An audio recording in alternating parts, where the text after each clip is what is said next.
Hello, this is Erin from Bridgeville and Southfield Township Libraries. Today we are going to take a look at pivot charts. Pivot charts are used to visually convey the information in pivot tables.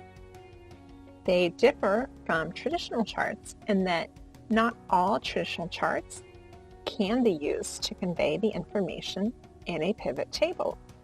So here I have my table, and right now we're looking at rep and their total sales.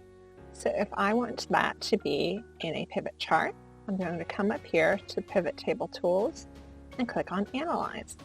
And then on the right, I'll select Pivot Chart. Now I have a few options.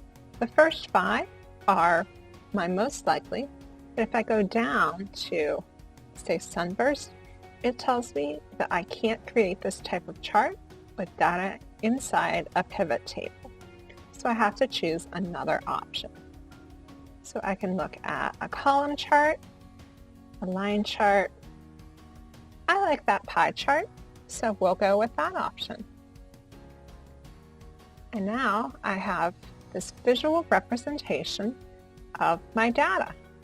And if I want to add some data labels, I can come up here to Design under my Pivot Chart tools, go over to the left and add Chart Element and choose Data Labels.